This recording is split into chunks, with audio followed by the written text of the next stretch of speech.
Sorry for the slightly late start. We're going to extend it too, so we're not cheating you all in any time. So.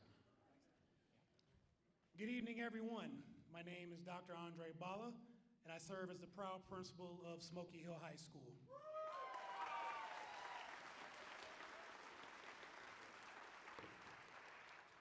It is my great pleasure to welcome you to tonight's town hall meeting, and we're so glad you were able to make it. Smoky Hill has a proud tradition of excellence, diversity, and community. Gatherings like this show the strength of our shared commitment to our students, families, and future. Smoky Hill is committed to ensuring each member of our learning community is equipped intellectually, socially, and emotionally to pursue their pathway of purpose. Our mission is to provide all learners with an equitable and inclusive learning environment that cultivates the necessary knowledge, skills, habits of mind, and societal competence to thrive and contribute to a dynamic 21st century world. It is my honor tonight to introduce a leader who embodies that same commitment across our district. Chris Smith, Superintendent of Cherry Creek Schools, has dedicated his career to ensuring that every student has the opportunity to achieve at the highest level. His vision is rooted in engagement, equity, growth mindset, whole well-being, and relationships. He believes that schools should inspire curiosity, confidence, and build character. Superintendent Smith's leadership continues to guide Cherry Creek Schools as we navigate challenges, celebrate achievements, and work together towards a bright future for our children. Please join me in giving a very warm welcome to our superintendent, Mr. Chris Smith.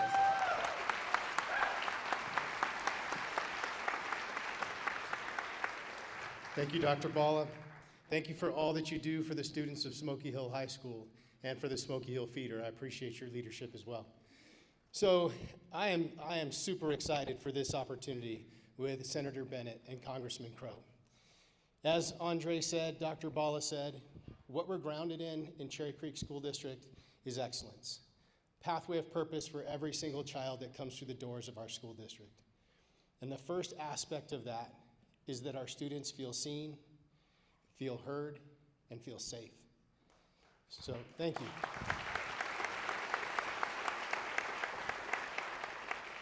And we are living in very interesting times.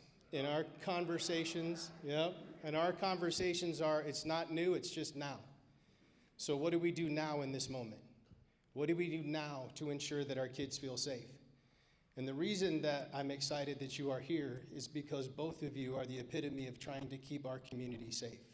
Thank you for your tireless work that you do.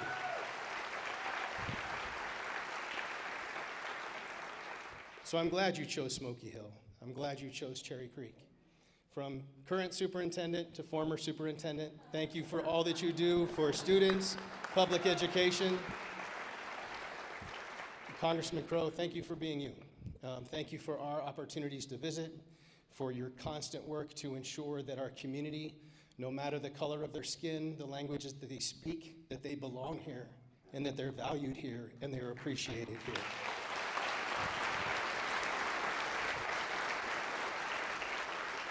And on a joking note, I know I got to get my pull-up game going because I saw your last Instagram, so I'll figure that out. So thank you both for being here.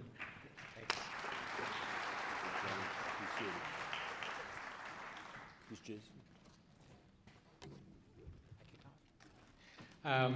Good evening, everybody. Thank you for coming. I'm going to start by thanking Dr. Bala for being an incredible leader for Smoky Hill and doing great work by our kids. Thank you for hosting us, Dr. Bala. And Superintendent Smith, we talk all the time. We're in regular contact with him and his team. And I can absolutely tell you that he means what he says when he talks about protecting our kids and standing by our community. And we are grateful for his leadership, which is true, which is strong, which is what this community deserves in this moment. And I'm grateful for that. So I'm here with Senator Bennet, who's been a wonderful legislative partner for years for me. We are just excited about tonight to be able to talk to you about this moment, because this is indeed a troubling and challenging time for our country. And fundamentally, as a representative of the 6th District and of this community, There is no job that's more important than protecting the people of this community. That is where it starts and it ends with me. That is my North Star, that is my oath. I have taken many oaths in my time, over my life, starting when I was a teenager. My first oath to this country to protect and defend the Constitution in this country.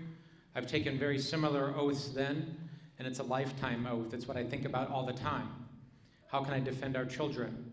How can I defend our immigrant and refugee community that's being maligned and demonized?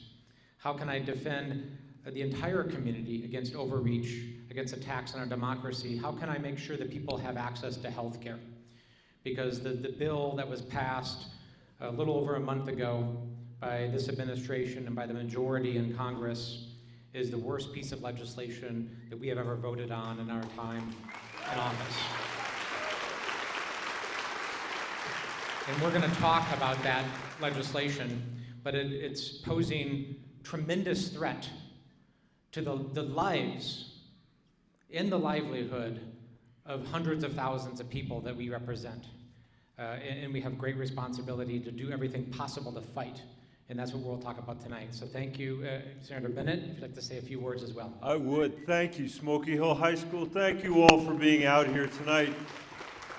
I want to tell you, it may have escaped your notice, so I want to tell you that you are all very lucky to have Jason Crow as your congressman. And he is very lucky to have you. He's very lucky to have you. And he's lucky to have you because, as he says all the time when I'm with him, that the pride that he has to represent the most diverse congressional district in Colorado, one of the most diverse congressional districts between Chicago and Los Angeles, is something that he cherishes about this community, and that's why he shows up for you every single day. I think he learned that, well, I can't tell you all the places he might have learned it, but I know he learned it partly by wearing the uniform of the United States of America, and the oath that he swore there, and the oath that he has been faithful to now really is an inspiration to me, and I really enjoy the chance to be here. This is the second or third town halls we've done together. Third town hall we've done together, and I've really enjoyed it. I think he's done a massive number. At this point, I'm at 14, which is about the same that he has. That's more than any other member of the U.S. Senate has done this year, and I think it's important, obviously, to have this conversation and to give people the opportunity to share what they're concerned about. We have a lot of common concerns here tonight. I have no doubt of that. For me, and it's very appropriate for me to be in a high school, for me it really is about my kids, the kids that I used to work for in the Denver Public Schools as their superintendent, and the kids all over rural Colorado whose parents want the same thing that the kids' parents that I work for in the Denver Public Schools wanted for their kids. And we are on a solemn mission right now in this country to make sure we can preserve this democracy and we can preserve this economy for the next generation of Americans. We inherited what we have right now from, I don't mean right now, but we have inherited from our parents and grandparents their good work of trying to improve this country all the way along. It's never made the argument that we've been perfect. We never have been perfect. But we've tried always to move to create a more perfect union. And that is why we are here tonight. And if there's any doubt that anybody has about whether we're going to make it through this, I don't mean tonight's speech or tonight. I just want to tell you at the outset, I have absolutely no doubt that we are going to come through this stronger than we have ever been before. I believe it to the bottom of my heart. And we have no choice. We have no choice because our kids deserve no less from us. And that's what we're here to do tonight. And I want to thank all of you for taking one night to be here with me and Jason. We'll turn it, I don't know how we're doing the question. I also messed up my intro already, and that I need to recognize a few other elected officials here. So Angela Garland with Cherry Creek School Board. Angela. Hello, Angela. Thank you. And Sheriff Tyler Brown as well. Thank you, Sheriff. Thank you, Sheriff. So we have John over here is going to be calling numbers based on the tickets that you have when you came in, so everybody knows that we're not screening questions or anything like that. We'll call them 2 tickets at a time, and then we'll answer the questions and move on to the next. We'll try to get it to as many people as we can in the time we have. If you could raise your hand up when I call your number, we'll get a mic to you. The first one, the last 4 digits are going to be 8886. That's All right. 8886. And the second one is going to be 8797. 8797.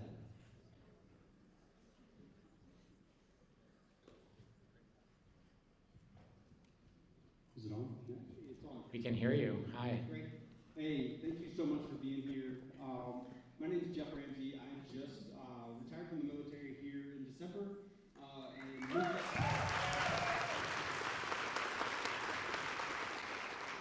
and moved back to Aurora for home for the next several years. What did you do in the military, Jeff? I was in intelligence in the military. So Thank you.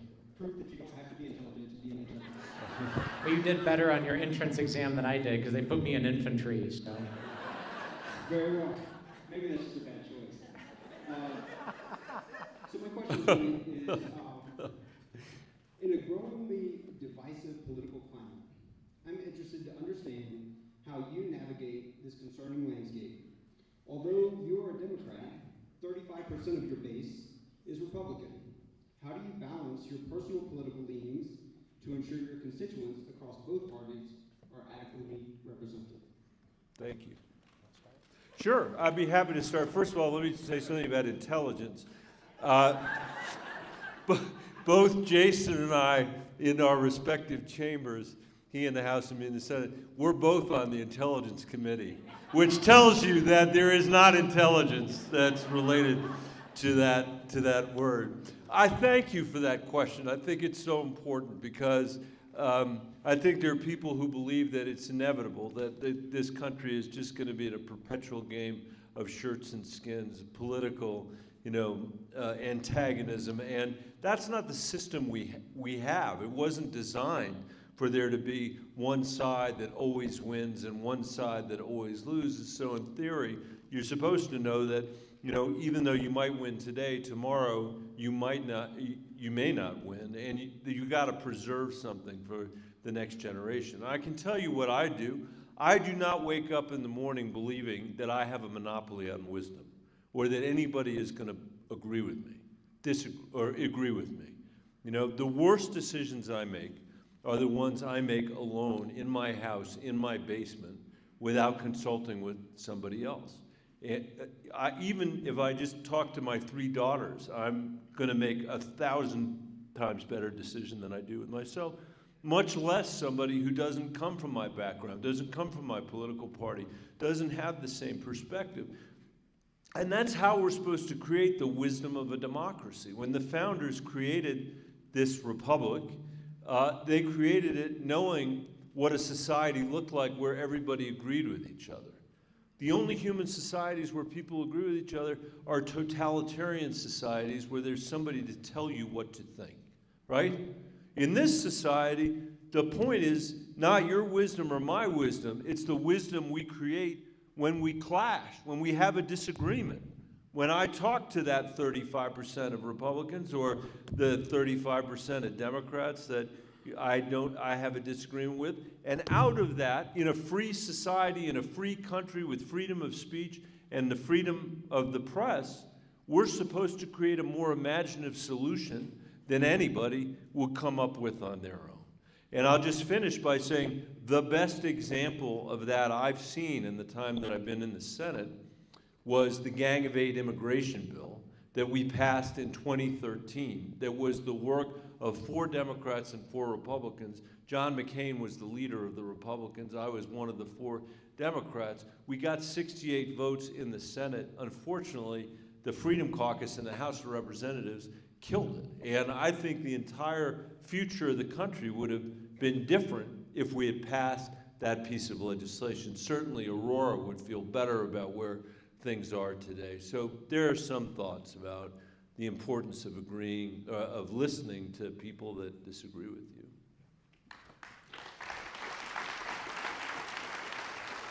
I would add a few things. One is I'm shaped, as we all are, by my life of experiences.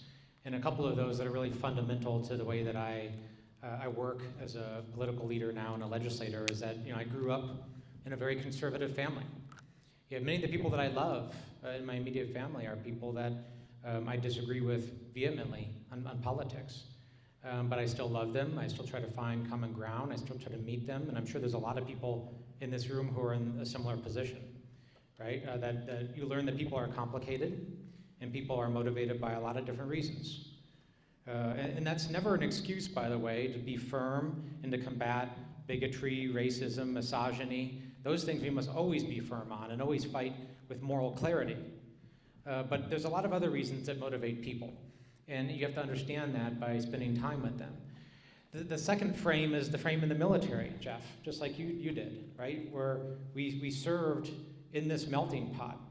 I served with people from every section of this country, north, south, east, west, black, white, Asian, Hispanic, straight, gay, rich, poor, urban, rural, all of it, right? And we had to figure out how to come together. We had to figure out how to work together. There was no other choice, right? And it's an amazing forcing function when you're in that role. The next thing are just a few rules that I hold myself to. One is, often when I'm out in the community, and I'm out a lot, this is the third town hall this week that I've done. Wow. And often people are very, well, you deserve that, right? That's one of my fundamental responsibilities, and Michael Bennet does the same thing, right? You deserve, whether you agree or disagree with me, to know what I'm thinking and doing, right? You must know. But oftentimes somebody will come up to us and there'll be a lot of anger, there'll be a lot of fear, there'll be just very, very difficult in interactions. And what I remind myself is I have no idea what's going on in that person's life. Emotion, when people bring that to you, is coming from somewhere, right? And I don't know whether that person just lost their home.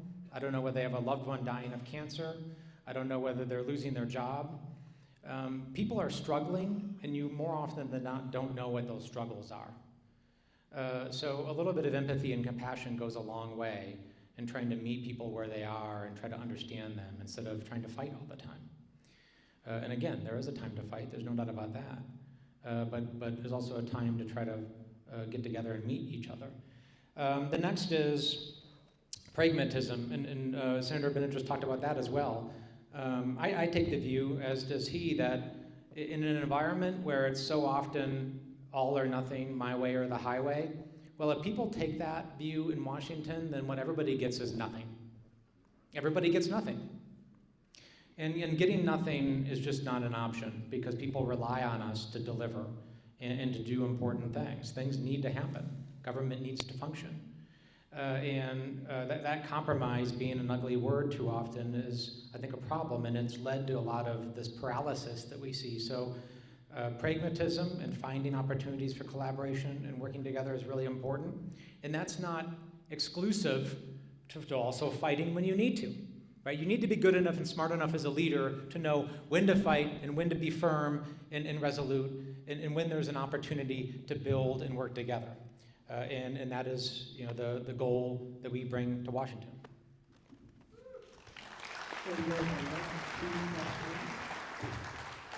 The first one is going to be 8275. 8275, if you could raise your hand up high. And then the second one is going to be 8712. 8712. There's somebody over here. Yep.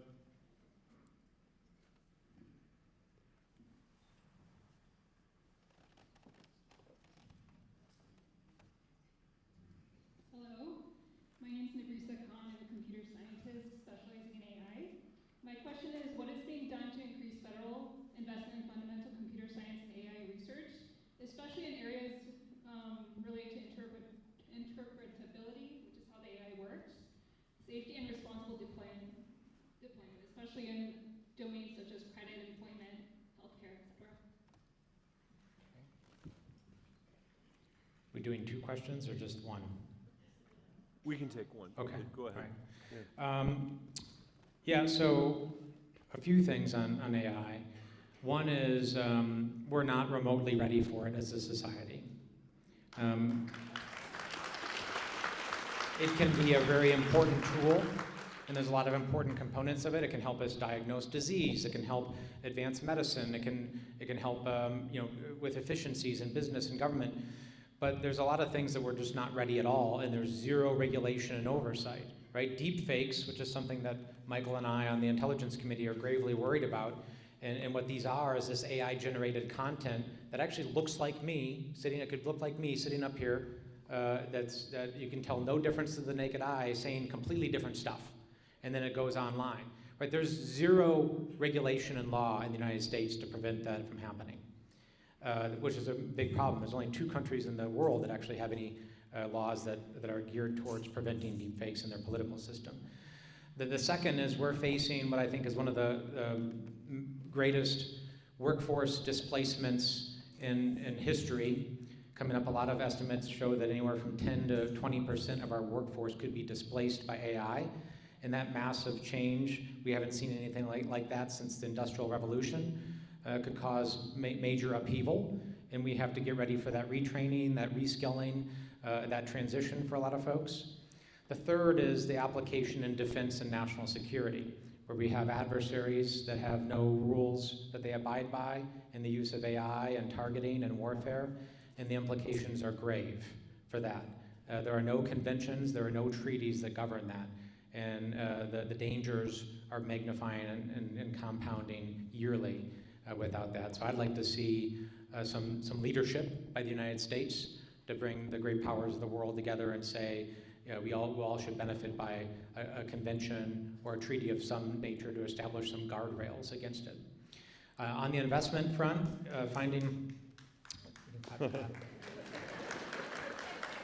On the investment front, I'll be honest with you, finding additional investment for research and science right now is excruciatingly difficult in this administration. But mainly what we're doing is playing defense. We're trying to defend what already exists. I was actually one of the town halls I was doing this morning at the Anschutz Medical Campus, which has a $13 billion economic impact on Colorado, and they get $360 million a year for cancer research, the cure to degenerative eye disease, to do all sorts of amazing things, treat TBI for our veterans. A lot of that funding is potentially drying up and going away. So we're fighting like hell just to maintain that funding and to keep what we already have, which is life and death for a lot of folks. But we will always look for opportunities to try to advance things where we can. I don't have much to add to it. Where did you go? There you are. I don't have much to add to what Jason said. I agree with everything that he said on AI. I would just say that we are at the cusp of technological revolution on the scale of software or the internet. I mean, we don't know on the front end how all that is going to go. It would be nice to go back to the question over here, if you get people to work across the aisle to legislate the kind of outcomes that Jason was just talking about with respect to our economy and with respect to our national security. And we need to do a really good job of preparing the kids at Smoky Hill High School to be ready for this world, because I can tell you, no one is more scared than they are in some respects, because they're worried that their jobs are going to be the ones that go first. And so it's really important for us, I think, to lead there as well. And I really want us leading these conventions that Jason was talking about with our allies versus Beijing, who will have an entirely different approach to AI, as you can probably imagine sitting in this room. One point I'd like to make in addition to this, which is somewhat related, but still goes back to the broken system that we have. All these years later, we still have never had a negotiation with Mark Zuckerberg over our privacy, our freedom, our data, our economics. We have never had a single negotiation over our kids' mental health. And I'd say to the principal who's here tonight, when I was the superintendent of schools in Denver. We never had a conversation about the mental health epidemic that was raging through our kids because we didn't have a mental health epidemic raging through our kids. 10 years later, 15 years later, with social media and with COVID, we do have that in America and in Colorado, and it's really important for us to address that as a state and as a nation. So thank you for the question. The next two questions. The first one's going to be 8703. 8703. Second one's going to be 8749. 8749.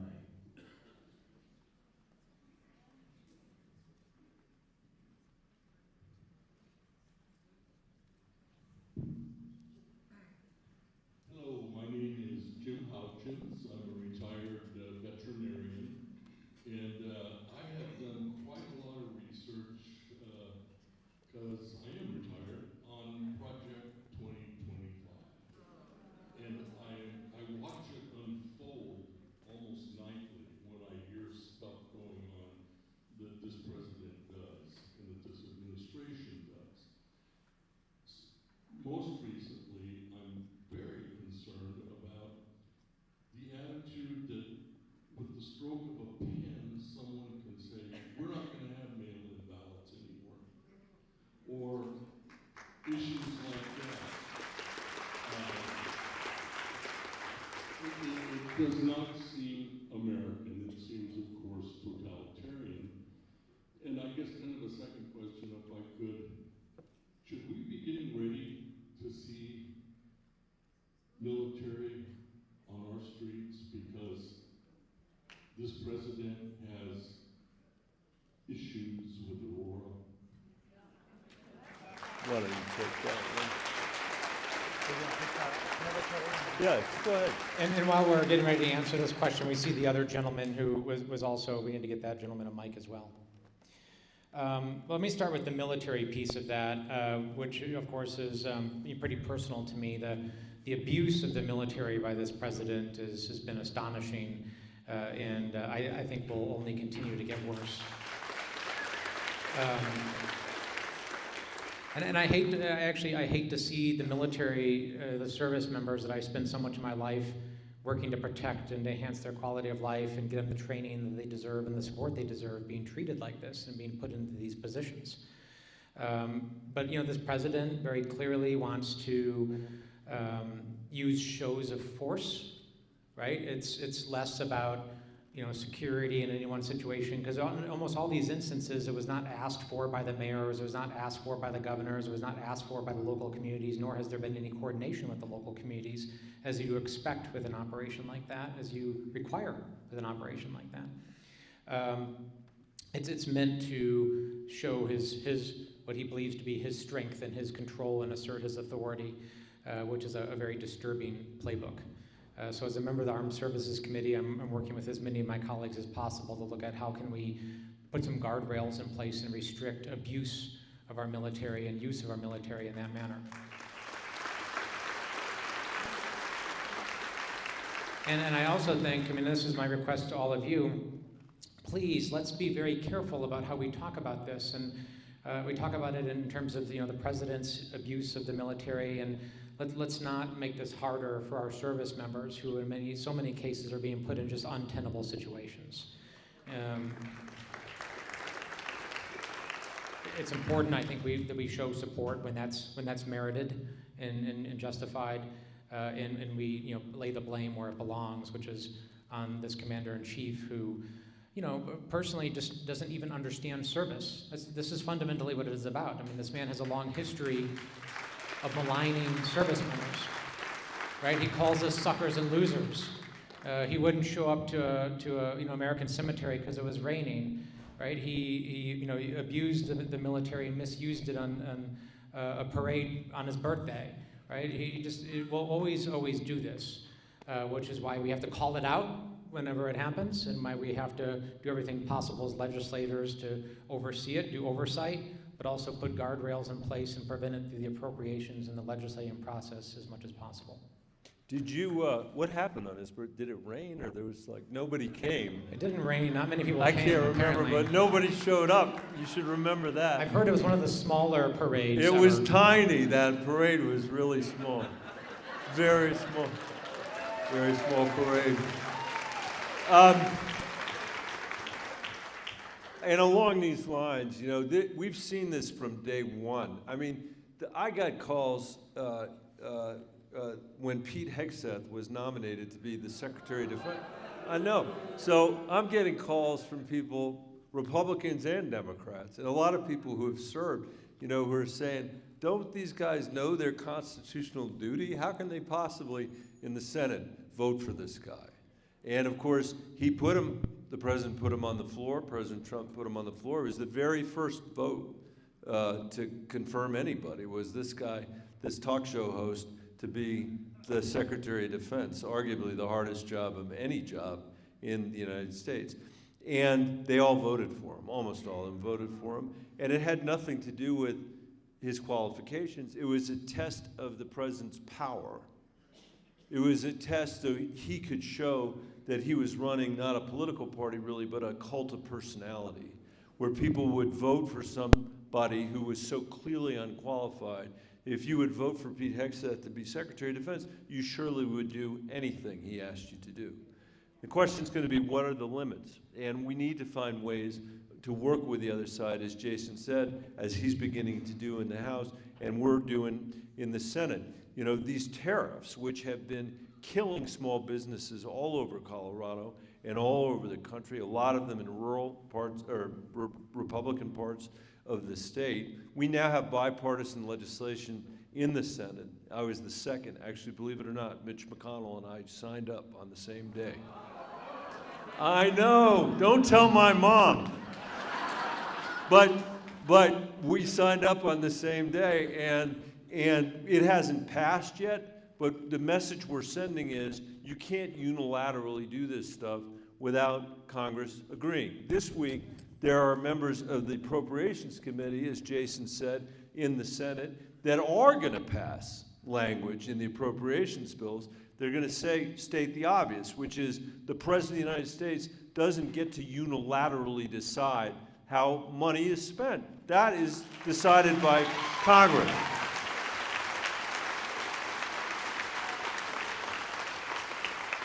And then finally, on the mail-in ballots, let me just say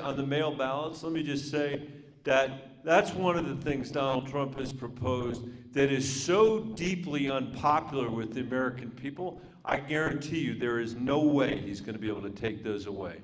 If you try, rural Colorado is never going to give up our mail ballots. We're never going to give it up.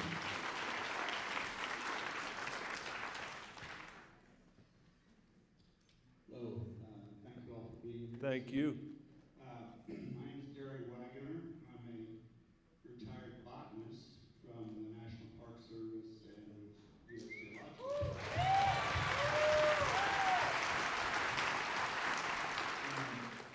My concerns, when I graduated from my graduate program in 1973, the first job I had at the Smithsonian was to work on the expansion of the Endangered Species Act.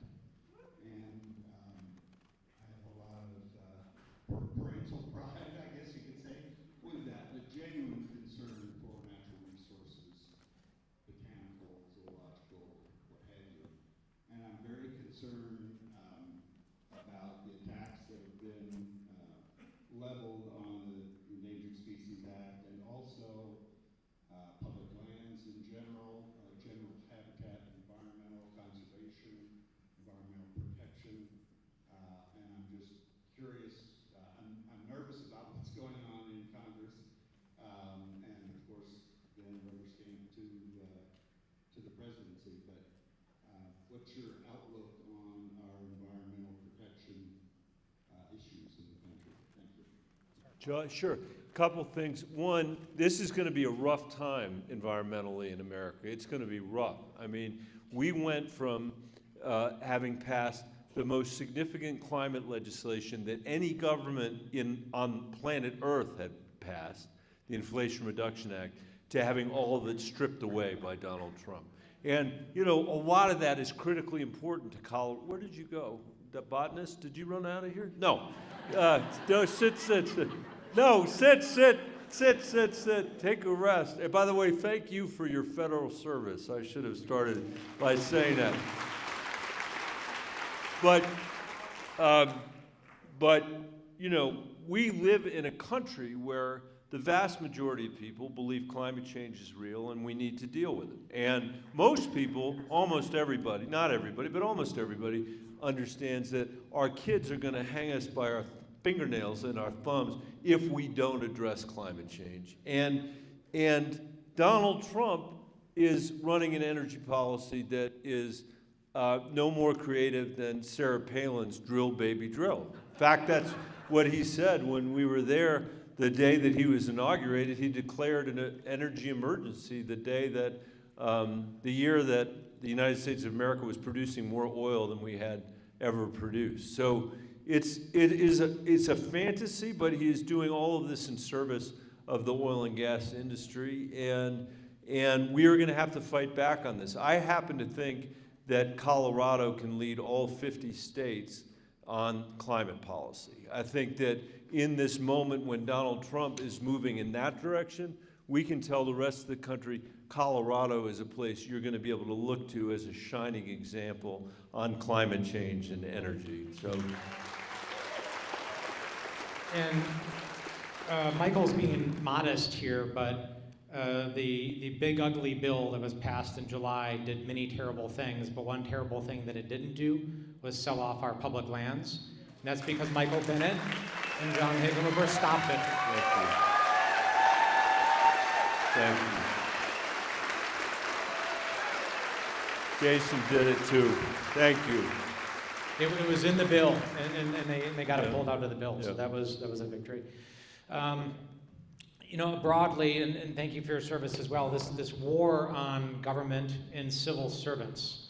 And the worst part is the war on civil servants, right? And not just on government writ large, but the people who have dedicated their lives to food safety, to our national parks, to our research, to aviation safety, to wildland firefighting, to healthcare, to our veterans, who have dedicated their lives to that, and the way in which they are being treated and kicked out the door, sometimes, you know, literally within hours, and forced out of their offices after decades of service is just really beyond the pale.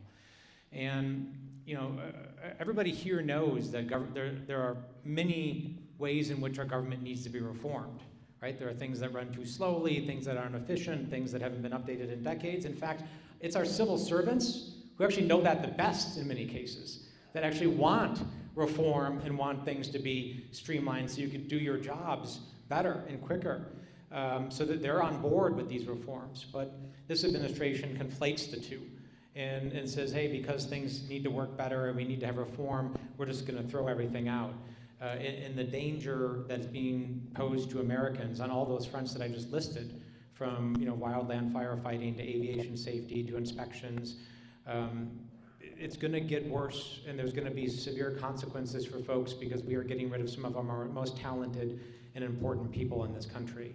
And in many cases, there is nobody at the wheel anymore with these really important functions, and it's incredibly dangerous. So, A, we have to stop that through the appropriations process to the extent we can and defend those critical functions and keep people in. And B is we need to actually have a positive reform agenda. You can't fight something with nothing, right? So the reason DOGE exists is because people are frustrated that certain things aren't working, right? And the remedy to that is not to destroy it all and burn it all down like DOGE and this administration are trying to do, but the remedy is to actually have a sensible reform agenda that says that our government and so many of its functions are actually not delivering in the way that taxpayers and you all expect. That it shouldn't take 8 years to build a bridge in America. That we should have been able to pass the Inflation Reduction Act in the largest investment in renewable energy that this country has ever made, and actually build the projects in a timely way, which we can't. We weren't able to do. right? So that does need to happen, and you know, we take that charge very seriously. The next two questions. The first one is going to be 8-7.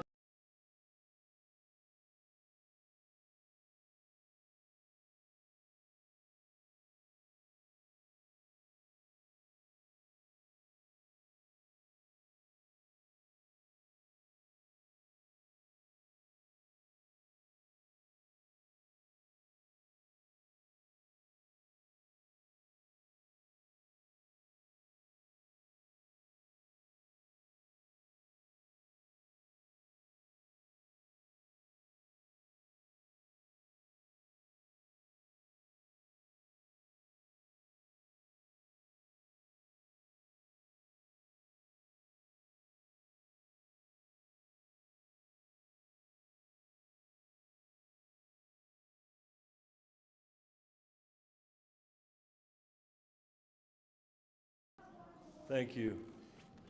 Thank you, please. Hi, my name is Tim Rufflinger. My question is a little bit offbeat.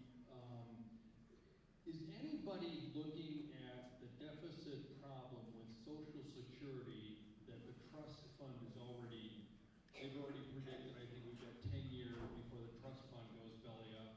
And then my understanding is that it necessarily won't stop, but there'll be a reduction in the payments down to 71% of whatever you're getting at that time.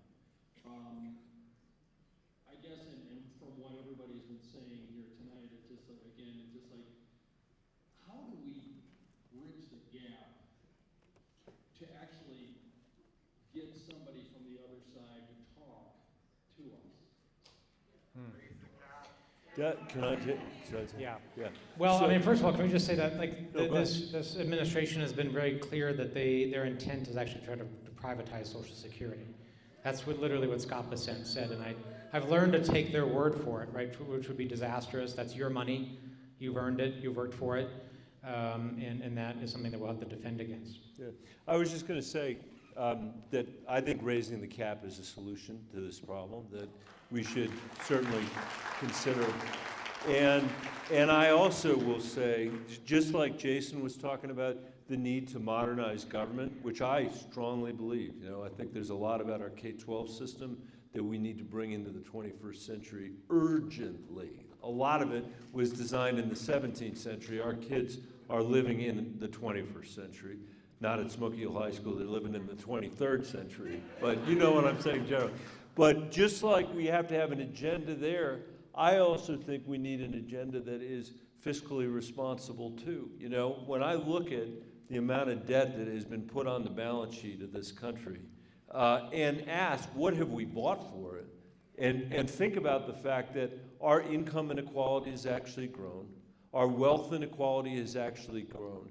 Even as we have put all this debt on the balance sheet, somehow expecting that our kids and grandkids are going to be willing to pay us back for that, I don't think there's anything progressive, myself, about limiting the choices of the next generation to be able to make those kind of decisions. And in order to make the progress that you're talking about on Social Security and on the deficit, as I'm talking about now, we are going to need to have a functional Republican Party to be able to sit at the table and do it, you know? And I think we're going to have, to be honest, have to have a president who goes in there and cracks everybody's skull together in the best way possible and says, we need to reactivate these institutions of the House and the Senate to begin to make hard choices and, following the regular order, to actually do something useful for the American people on this subject. By the way, our state, starting tomorrow or today, is having a special session. We're having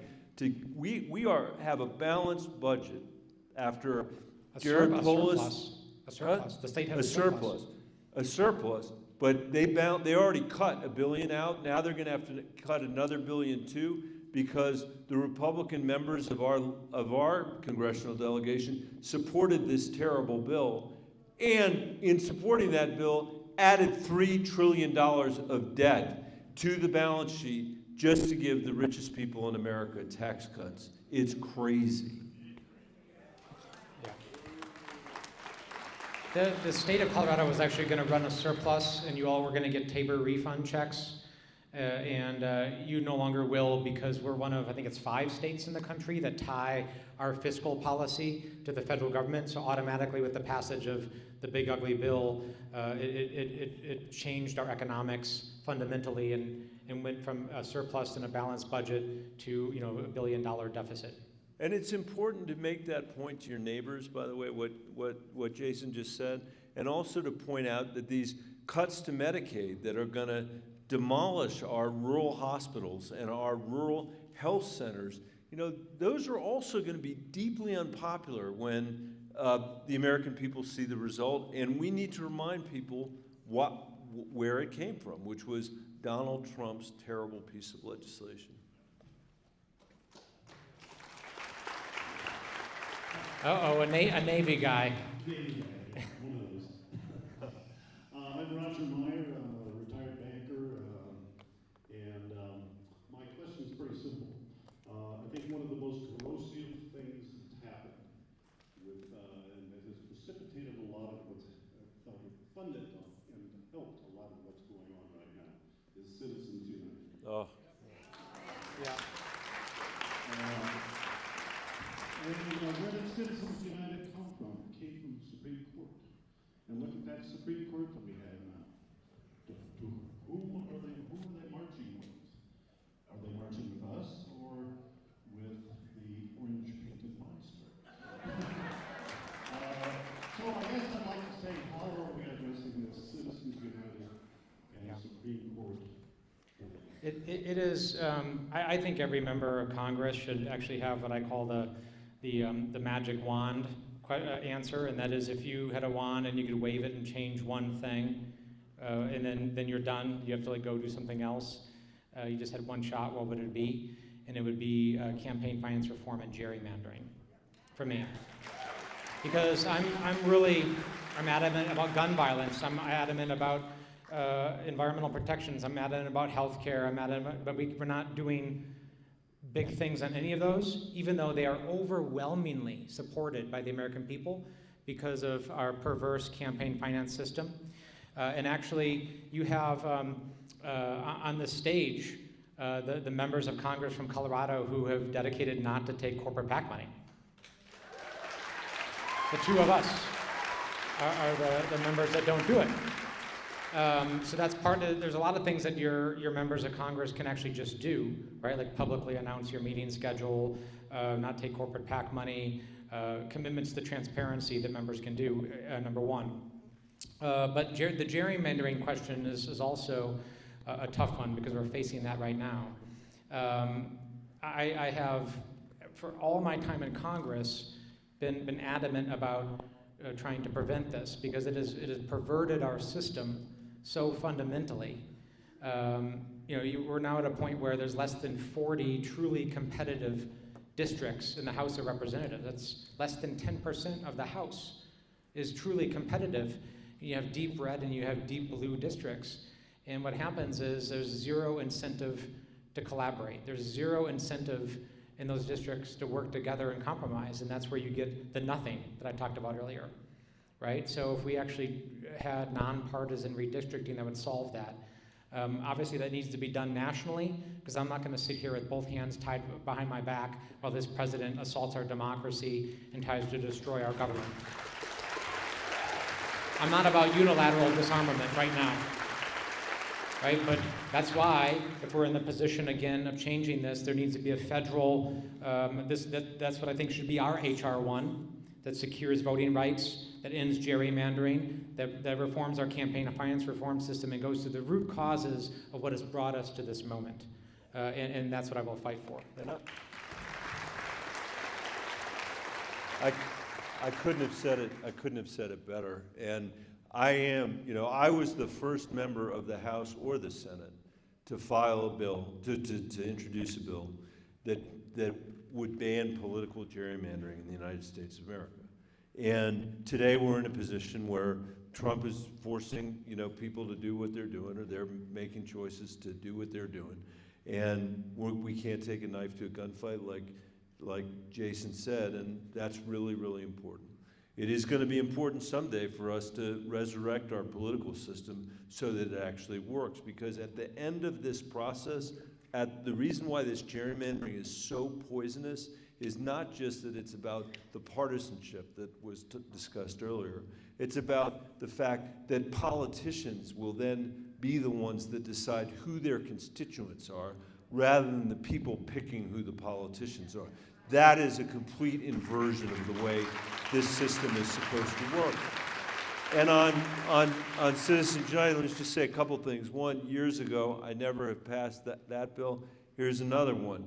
16 years ago, I wrote a bill that said that if you have the privilege of being a member of the House or the member of the Senate, you should accept a lifetime ban on ever becoming a lobbyist in Washington, D.C. That's another thing we could do. And then just one thought on Citizens United. I mean, I don't even know really where to start, and I know we can't be here all night, but when Tom Udall, who is a senator from New Mexico, introduced the first constitutional amendment to overturn Citizens United, I was the first other senator to be on that bill for the reason that you said. I'm a lawyer, and I know how to read Supreme Court opinions. I'm sure all of you have read them, the Citizens United from time to time, and seen the language about how a corporation are people with First Amendment rights, really more than your First Amendment rights. And the fundamental mistake the court made is so important and such a source of the dysfunction that we're in right now, because what they said, they imagined a world where they called it quid pro quo corruption. So you give me $5,000 and I go write a bill that you want me to write for the Navy or Navy hats. And they said, you know, we have laws that punish that kind of stuff. We don't need to affect campaign finance stuff. And they called it a corruption of action, quid pro quo. The real corruption we face as a nation is not that quid pro corruption, not a corruption of action. It's a corruption of inaction. It's a corruption of Congress going down there and saying, we want to pass this climate bill, and a whole bunch of billionaires shaking the coins in their pockets saying, you better not have that vote on that climate bill, because if you do, we are going to put a gazillion dollars in a primary against you in your next election. And so it never actually happened. It's not visible to the American people, but that is the heart of why the Congress has kind of become a do-nothing Congress, because it's a corruption of inaction. And it's one of the reasons why I really think we should seriously consider term limits for Supreme Court justices.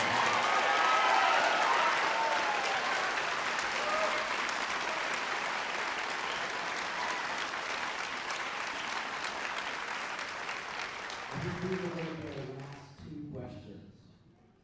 The first one is going to be 8279. 8279. Over there. The second one is going to be 8855. 8855.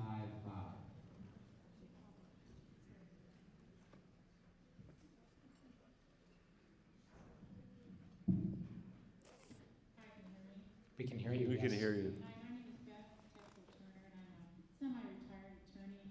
Grew up in Colorado, born and raised here. And I guess my understanding of this town hall was that we could communicate to you what our concerns are, not a rally for politicians. Okay, I appreciate what both of you guys do. But what I want to ask you about, and what I want to ask you to consider doing is an easy one, and that is calling out this president for not sending us a The last week, we've seen this president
Thank you. And Beth, I am all in this fight, all in.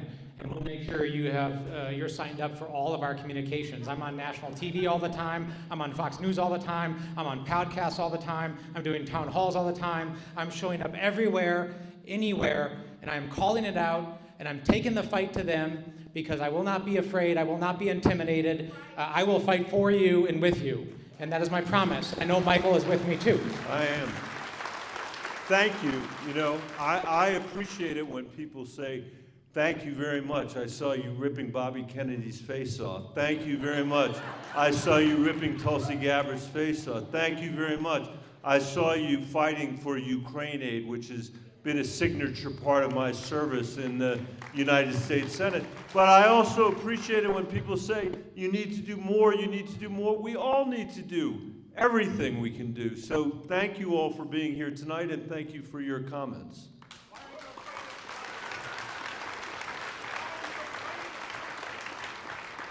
We had one more. We have one more out there somewhere. We're getting you the mic, ma'am.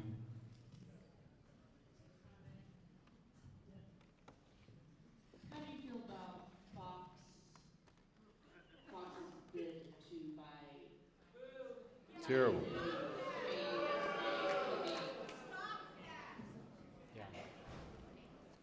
Yeah, I mean, I'm pretty disturbed about it. The community is not going to be served by, merger and not having one less outlet if that's what ends up happening, which it very well might.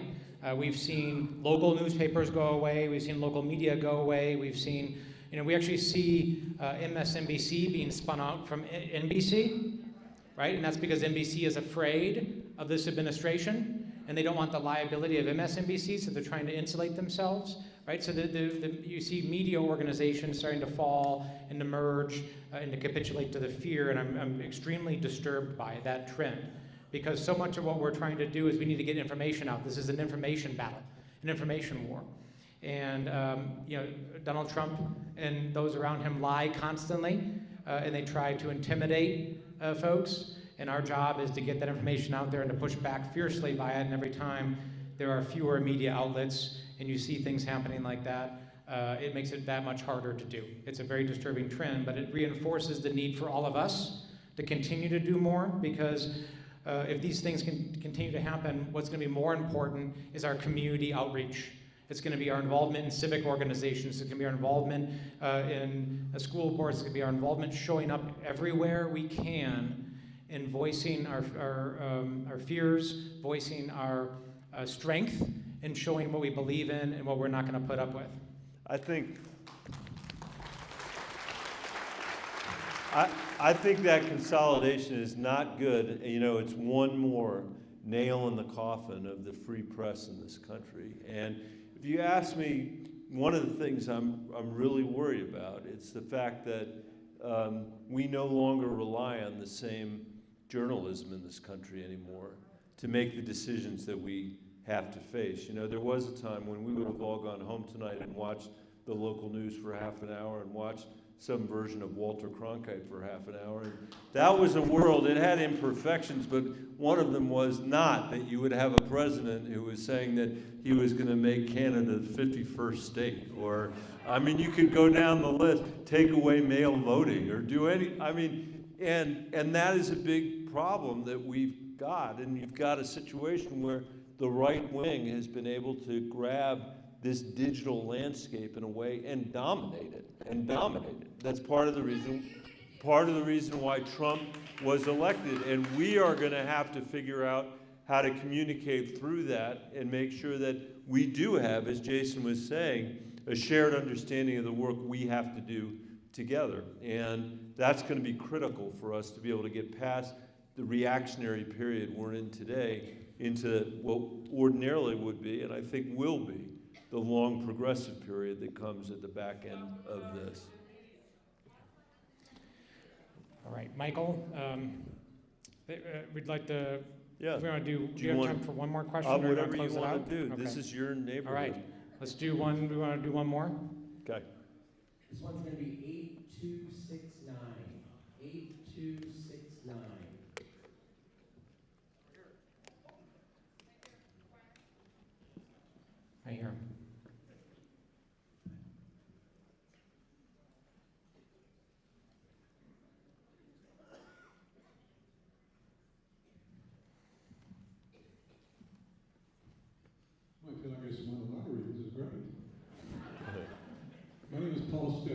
native of Colorado, live in Aurora right now.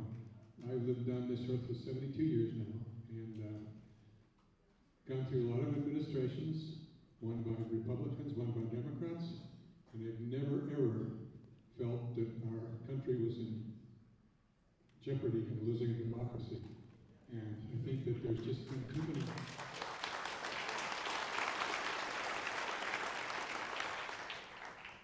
This administration has too many loopholes that they're working through. And as you already mentioned, there's so many lies, and they can sway everything that comes out. It's like, well, if it doesn't meet their narrative as far as a factual thing, they'll switch it to change it, or they'll fire somebody to try to give them the right factual thing. So my question would really be, what can we do to try to preserve this democracy that I have enjoyed and felt like it was safe for all these years, and now I don't feel that it is?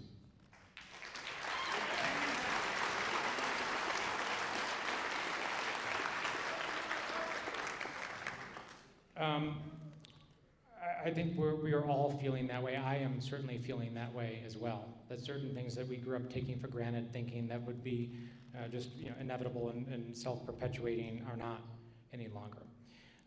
So what you can expect from me as your representative is that I will be all in on this. I am using every tool at my disposal, right? Legislating, budgeting, oversight.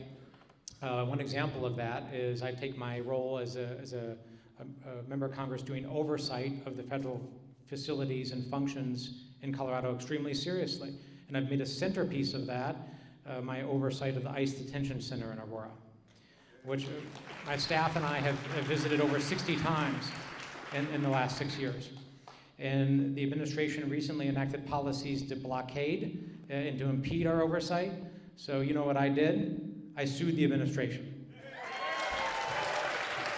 So I filed a lawsuit, so I'm using the legal system, I'm using lawsuits as well. So I'm doing everything, things that I wouldn't have thought that I would do as a member of Congress, I am doing if I'm able to do, right? Because this is an all hands on deck, all options on the table moment where we need to be thinking creatively and out of the box and organizing. And what you all can do is we need you in that oversight effort. It's been excruciatingly hard, and it's getting harder to do oversight of the federal government because of the blockades, because of what this majority has allowed to have happen with this administration. So citizen oversight is becoming very important. You all have become our eyes and ears on the ground, letting us know what's happening, what the federal government is doing to your benefits, what they're doing to the agencies. You know, a lot of you work for agencies, the whistleblowers. All of this has become critical. That's number one. Number two, we need to get engaged, like I said just a minute ago. You all need to get engaged and reach out to folks who may not agree with us or agree with you and start building bridges, because it's relatively easy to self-segregate and be around people who agree with you. What's harder is to expand the tent and to bring people in, and that is the critical work. We must build a coalition of pro-democracy, patriotic Americans who are willing to stand up, even if we disagree on policy, and says, no, not on my watch, we will defend this democracy, we will fight for the fundamentals of it. And then once we save our country, we can go back to having the reasonable policy debates that we have to find the right solution. But we have to save this country first.